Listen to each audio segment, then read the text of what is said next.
Hey, how's it going, everybody? Here's the video I was talking about that's going to be put on YouTube, and that way you can answer your response paper number 2 in regards to Korea, Japan, and China's. Remember, I tried to get to the point last night, but here we go. This is going ahead and help you out with the question for response paper number 2. It really is, and I'll upload this to Blackboard for you to look at it.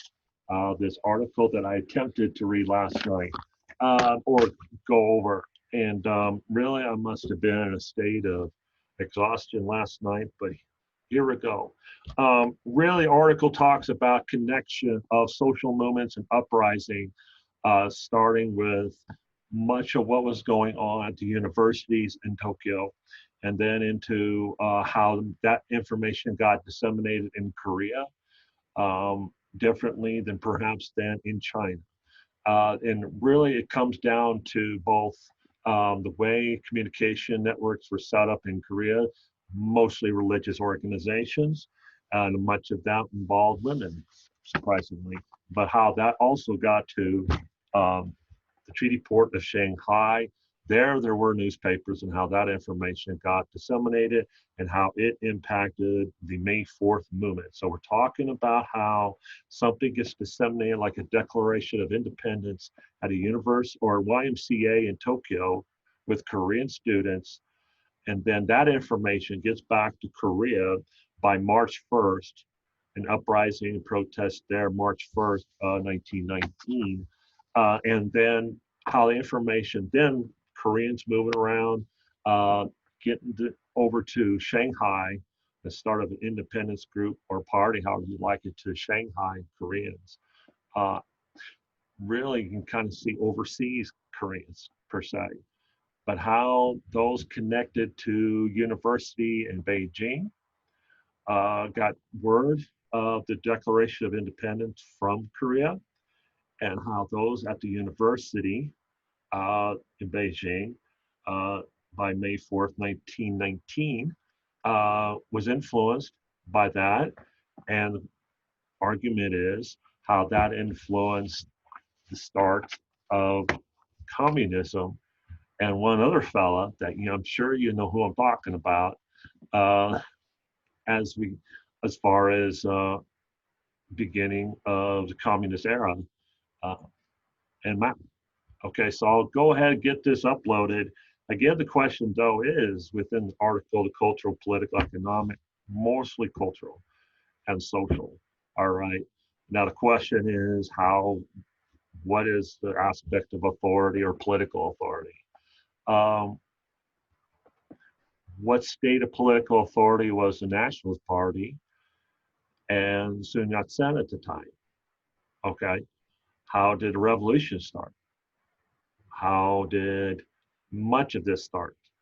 Okay, militarily, ideologically, how did the communists start in China? All right, so the origins of communism, which we'll get into next week in regards to startup of Mao in China, and well, communism. But here's kind of where it may have started. So the question is out there for you next week. I tell you what, I'm going to get to the. This is it for this week. For this question, response paper number 2, and I'll look at your book reviews. All right.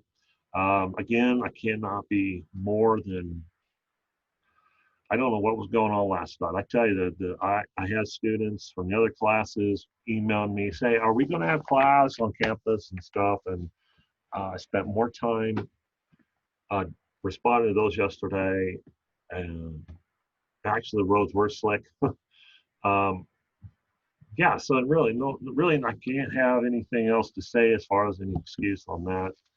Um, Look at the slides. I'll get this up. It's already going to get on there.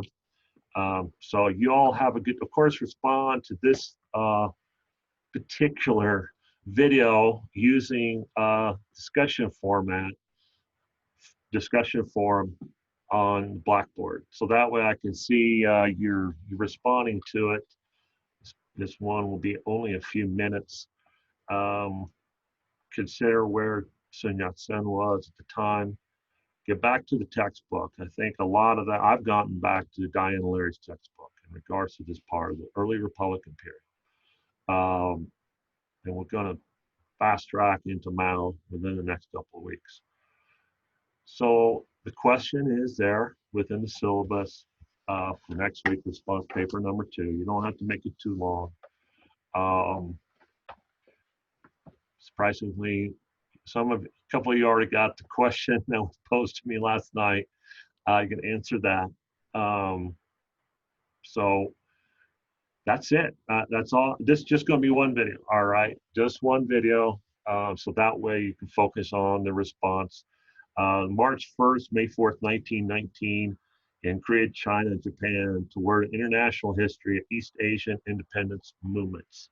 Really, it's a good article. It really kind of provides perhaps what some of you argue is not connected.